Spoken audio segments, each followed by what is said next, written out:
Bonjour à tous, je vous reçois dans le local du chauffage à eau parce que pour faire mes semis, j'ai besoin de deux choses. J'ai besoin de chaleur et c'est connaître aussi les températures de germination et j'ai aussi besoin de lumière. C'est la raison pour laquelle j'ai installé mes étagères à semis, donc directement dans ce local à chauffage. Et je vous propose de le voir tout de suite après le générique.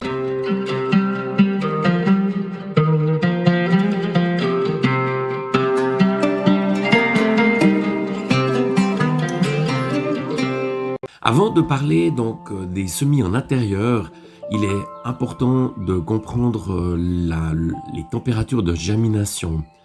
Donc ça c'est le tableau, c'est les données qu'on m'a transmises lors de ma formation en permaculture. Alors, donc on va commencer, je l'ai mis dans ce sens, ça veut dire le plus haut c'est le plus chaud. Donc à partir de 25 degrés, donc aubergines, melons, maïs et tomates. Ça veut dire que si vous essayez de faire des tomates dans un coin de votre appartement, de votre maison, où il n'y a que 20 degrés, ça prendra jamais. Donc si je continue, on a ensuite à partir de 20 degrés, donc les poivrons, les courges, haricots, concombres et tournesol. À partir de 17 degrés, courgettes et basilic.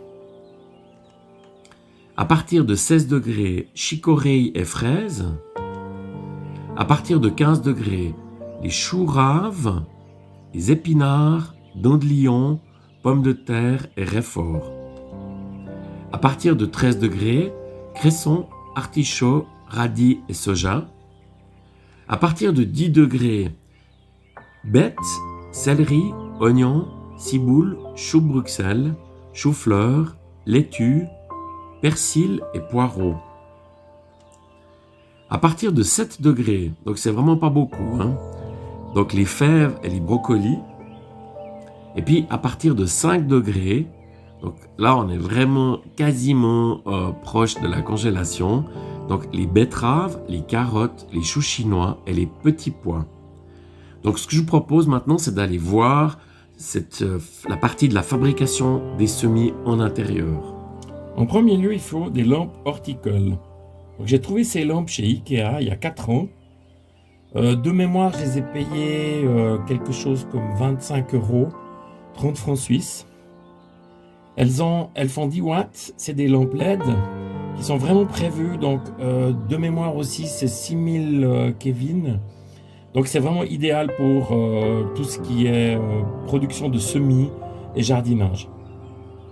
Ensuite, il a fallu fixer ces lampes. Donc, j'approche ici. Donc, il y a un système de fixation d'abord avec simplement deux trous. Et puis, j'ai mis une bride, comme ça. Et ensuite, dans la lampe horticole, donc, c'est simplement une vis. Voilà, le système de fixation est très simple. Pour faire ces semis, non seulement il vous faut de la lumière, mais il vous faut aussi de la chaleur. Donc, j'ai installé cette étagère à semis donc, dans mon chauffage. Et en plus, dans mon chalet était installé ce petit chauffage annexe ici. Donc, pour éviter, entre autres, le gel en plein hiver. Et seulement avec ce petit chauffage, donc, j'arrive dans cette pièce à atteindre une température supérieure à 25 degrés. Donc, le système, c'est extrêmement simple. J'ai d'abord 4 planches, donc ici, sur les côtés, en bas, et de l'autre côté. Ensuite, j'ai mis ces petites traverses ici, comme ça et comme ça. Et puis, viennent se poser dessus les planches qui tiennent les lampes. Donc le tout est complètement amovible, donc je peux sans autre les démonter. Tous les transformateurs sont reliés ici à une prise, voilà, qui est là, et que je vais allumer. Alors voici les lampes donc en activité.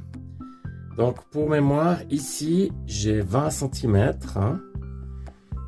ici 20, ici 20, et là j'ai 30. C'est quand j'ai des plantons qui sont plus grands, je peux les déplacer dessous. Donc j'ai 4 lampes.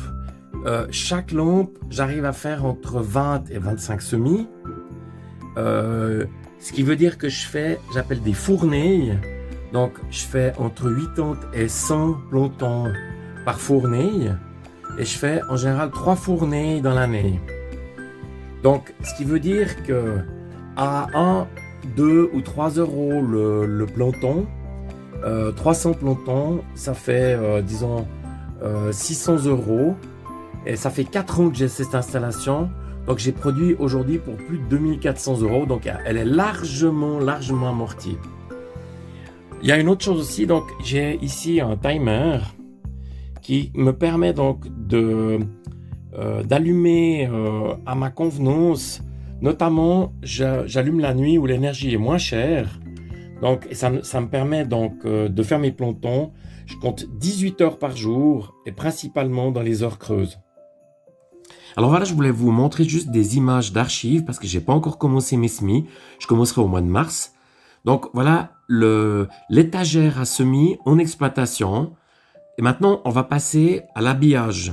Pour l'habillage, il n'y a rien de plus simple. Donc j'ai fait un petit chablon ici, le papier d'alu et avec le cutter, juste un trait.